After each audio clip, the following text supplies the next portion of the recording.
How do you prep for meetings? Some meetings different than others. This one I'm going into right now, it's a new initiative. We're having to come up with a lot of new things and set the plan for Q3.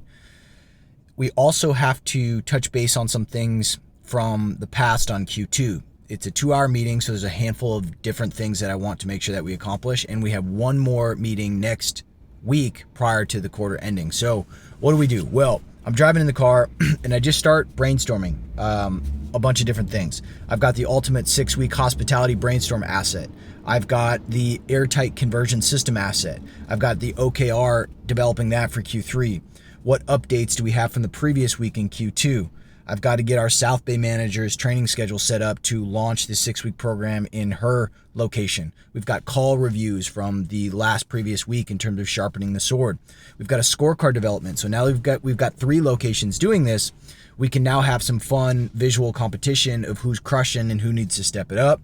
And then we've got reviewing Scrum. So how are we going to actually use an agile framework to manage this whole process and get more things done and have everybody involved in the process of doing that, but also teach them how to manage a project like this and get things done using the agile framework. So all of these different pieces, as I'm just kind of driving and writing those down, listening to Tibetan meditation music to help assist in terms of the focus. But now that I've got those ideas down there, I know I've got a 2-hour time block on that meeting. What I do is I prioritize the things that I need to get done and I want to make sure that we get it done. I'll put a couple time stamps next to it so I have a rough idea of how long it's going to take. And then the important piece of this is that I'm going to focus on having the whole team there. We're going to ricochet creative ideas off of each other. We're going to come up with things that are going to give them and make them feel like they're a part of the actual process. Because when it gets through, 4 weeks from now where they're actually doing the work, I want them to have a stake in the game. I want to feel like, yeah, I came up with this process, which they did.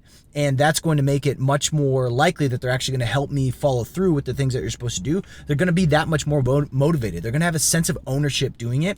And it's also going to help us get the best ideas on the table and kind of workshop through things instead of just being in isolation, right? So you get that ricochet effect off of it. So all those kind of pieces are going to go into today's meeting. Then all I got to do is sort of organize it. You start with your brainstorm, your mind map, you put it all out there on paper. Then you start to put it in a linear fashion of like an outline form, when I want these to happen, the sequence. Then just put some timestamps next to it. If you find that, well, this is actually going to be like a 2.5-hour meeting, then something's either got to be shortened or you're just going to have to cut something altogether from the agenda. So that level of preparation, back in the napkin math, you probably, if you're just diehard and you're doing this stuff all the time, you're thinking about it all the time, it's going to be at the surface level of sort of your mind. It's just taking that extra 5-10 minutes just to sit down, sketch it out, and then intuitively start to find the focus. And if you don't do this kind of thing for getting your meeting set up already, it is a massive improvement in terms of the ROI on your time, and it doesn't take that much effort to do. So give it a shot.